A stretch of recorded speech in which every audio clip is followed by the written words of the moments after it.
আজকে একটা কথা প্রচণ্ড ভালোভাবে আমি ভাবছিলাম, দেখছিলাম ভিডিও ইত্যাদি বিভিন্ন জায়গায়। দেবের যে ফিল্ম কেরিয়ার আমরা যদি লক্ষ্য করে দেখি, Dev da one and only the biggest megastar in Tollywood কেন বলা হয়, কেন তাকে বক্স অফিস কিং বলা হয়। দেবদার যে বক্স অফিসের রেকর্ড সেটা একদম 2006 সালে অগ্নিশপথ 2 আজকে টিক্কা, এই অবধি যদি আমরা লক্ষ্য করে দেখি তার কেরিয়ারে কটা ফ্লপ আছে ভালো করে ভেবে দেখো। খুব মেজরিটি ফ্লপস কিন্তু পাবে না। আমি কাউকে ছোট না করে বলছি, এরকম আর একটা সুপারস্টার দেখাতে পারবে না। ইভেন কি মানে একদম বাংলা সিনেমার শেষের দিকে, একদম শুরুর দিকে চলে যাও, থেকে আস্তে আস্তে আস্তে আস্তে দেখাও একটা একটা করে, একজন কাউকে দেখাতে পারবে না যে এরকম সাকসেস রেশিও মেনটেন করে গেছে। কি অবাক করা বিষয়। দেব বাংলা সিনেমা সর্বকালের সর্ববৃহৎ কালেকশন করা বাংলা সিনেমা, সেই কালেকশন করা বাংলা সিনেমাটা দেব দিয়েছে। কী নাম? অ্যামাজন অভিযান। সেই রেকর্ড আজ অবধি কেউ ভাঙতে পারেনি, আর কেউ ভাঙতে পারবে বলে মনে হয় না। দেবদাই এসে ভাঙবেন চাঁদের পাহাড় 3 দিয়ে। আমার মনে হয় যে 60 কোটি টাকা 70 কোটি টাকার যে বক্স অফিস কালেকশন সেটা হয়তো দিয়ে হয়তো দেবদাই হয়তো ভাঙবেন, আমার এটা মনে হয়। কারণ এখানে আর কারোর দম আছে কি ওই লেভেলে কালেকশন করার, বা অন্য কোনো ছবি দিয়ে করার? সম্ভব না, অসম্ভব। তো এই মানুষের সাথে কি সত্যিই কারোর তুলনা হয়? আমি এটাই ভাবছি যে সত্যিই কি কারোর তুলনা হয়। মানে এই যে দুর্গাপুজো রিলিজ নিয়ে এত কথা হচ্ছে, এই ধরো উইন্ডোজ প্রোডাকশন হাউস বা যে কোনো প্রোডাকশন হাউসেরই হিট মেশিন ছিল দেবদা। মানে যে কোনো প্রোডাক্ট, উইন্ডোজের বলো যাই করুক না কেন, এরকম সাকসেস রেশিও দেবদার মতন। যারা Windows production house known for কি ফ্যামিলি ড্রামা, তো তারা ফ্যামিলি ড্রামাও যখন বানাচ্ছে, সেই ফ্যামিলি ড্রামা হামি 2 এলো। ফ্যামিলি ড্রামা তো হামি একটা হিট ফ্র্যাঞ্চাইজি ছিল, বিশাল সাকসেসফুল ছবি ছিল।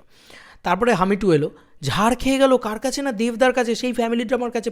মানে অভিজিৎ দার ছবি ছিল, অভিজিৎ সেন, প্রজাপতি। বুঝতে পারছো? It's huge thing. মানে তুমি যদি দেখো, টানা 11টা ছবি হিট ছিল, সরি টানা 9টা ছবি হিট ছিল দেবদার, 9টা না 11টা এরকম সামথিং কিছু একটা ছবির মানে হিট রেকর্ড ছিল। আবার সেটা ইন্ট্যাক্ট হতে চলেছে, 9টা ছবি পরপর হিট দিয়ে দিয়েছে দেবদা। এর পরবর্তী ছবিটা আসতে চলেছে টেক্কা, 10 নম্বর হিট। তারপরে ছবিটা খাদান, কনফার্ম হিট আছে। তো এই ছবিগুলো হিট হয়ে যাওয়ার পরে 11টা ছবির রেকর্ডও ভেঙে দেবে।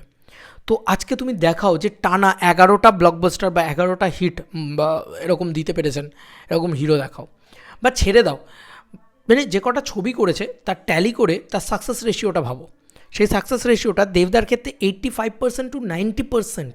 ইয়েস বন্ধুরা, কোনো সিনেমা এমন অনেক সিনেমা আছে, ম্যাক্সিমাম মেজরিটি অফ ফিল্মস মানে যে কালেকশনটা করেছে, মানে কবির সিনেমাটা ফ্লপ হয়েছিল এমনটা শোনা যায়, পাসওয়ার্ড সিনেমাটা ফ্লপ হয়েছিল এমনটা শোনা যায়। কিন্তু এই ছবিগুলোর কালেকশন কত বলো তো? 3.5 কোটি টাকা, 4 কোটি টাকা এরকম কালেকশন। ছবিগুলোর বাজেট বেশি ছিল বলে নাকি ছবিগুলো ফ্লপ হয়েছিল। ইভেন কি দেবদার যে পাসওয়ার্ড ছবিটা, সেই ছবিটাও নাকি ফ্লপ হয়েছে শোনা যায়। ছবিটার বাজেট ছিল 4.5 কোটি টাকা, সেই ছবিটার মানে কালেকশন ছিল বোধহয় 3-3.5 কোটি টাকা। মানে বুঝতে পারছো, 3-3.5 কোটি টাকা যদি কেউ কালেকশন করে, ব্লকবাস্টার সিনেমা হয়ে যায়। দেবদার ফ্লপ সিনেমাও লোকের অল টাইম কালেকশন, মানে অল টাইম ব্লকবাস্টারের সমান আর কি, অন্যান্য হিরোদের তুলনায় বলছি। তো হিরোদের সাথে কম্প্যারিজন করছি না, আমি বলছি কোনো ডিরেক্টর, কোনো প্রডিউসার, কোনো হিরো, কোনো মানে এনিথিং এনিওয়্যার, দেবদার তুলনা কিন্তু দেবদার সত্যি নিজেই। দেবদার মতন সাকসেসফুল পার্সন কিন্তু আর একটাও নেই। মানে বাংলা সিনেমার ইতিহাসে খুঁজে পাওয়া যাবে কিনা সন্দেহ আছে, এত সাকসেস এবং এত টাকার কালেকশন। বাংলা সিনেমা সর্বকালের শ্রেষ্ঠ বক্স অফিস কালেকশন করা সিনেমা কিন্তু অ্যামাজন অভিযান, সেটাও দেবদার হাতে। আর চলেছিল কিন্তু সিনেমাটা দেবদার জন্য মূলত। তো যাই হোক, এইগুলো কিন্তু একটা খুব বিষয় যে সাকসেসফুলের সংজ্ঞা যদি কিছু হয়ে থাকে সেটা দেবদা। তাই দেবদার সাথে কোনো পুজো রিলিজে কারুর কোনোভাবেই কিছুতেই তুলনা হতে পারে না।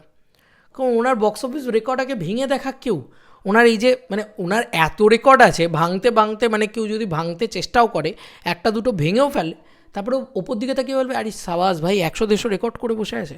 ইয়েস, উনি প্রতি 2-3 দিন অন্তর অন্তর রেকর্ড ক্রিয়েট করেন। এই যে মানে হিউজ রেকর্ড, গানে বলো, নাচে বলো, মানে অ্যাওয়ার্ডসে বলো, বক্স অফিসে বলো, এমপি হিসেবে বলো, বা সেটা মানে ইচ অ্যান্ড এভরিওয়্যার, ঠিক আছে, টেলিভিশন টিআরপিতে বলো, সব জায়গায় এমন এমন রেকর্ড করে বসে আছেন। কটা ভাঙবে, ভাঙতে বুড়ো হয়ে যাবে, তাও দেখবে দেবদাসী তখন আরও 100টা রেকর্ড করে ফেলেছে। তো ওনার জাস্ট বক্স অফিসের যদি বিচারটা আমরা করি, সেখান থেকেই আমরা বলছি যে উনি যা সাকসেস রেশিও দেবদা যা সাকসেস দিয়েছেন বা দিচ্ছেন এখন ইন ফিউচারও দেবেন অবভিয়াসলি, তো সেইটার সাথে কারোর তুলনাই হয় না। কোনো হাউস, কোনো হিরো, কোনো কারোর তুলনা হয় না। কারণ দেখো তুমি কি সাকসেস ডেলিভার করেছেন পরপর উনি। কাউকে ছোট না করেই বলছে এখানে, অনেস্টলি স্পিকিং, যে আজকে কি করছেন উনি। 11টা ছবি ব্লকবাস্টার কেউ দিতে পারবে পরপর? 9টা ছবি ব্লকবাস্টার কেউ দিতে পারবে পরপর? 1 বছরে 3টে করে ছবি করছে, 3টে ছবি হিট করছে।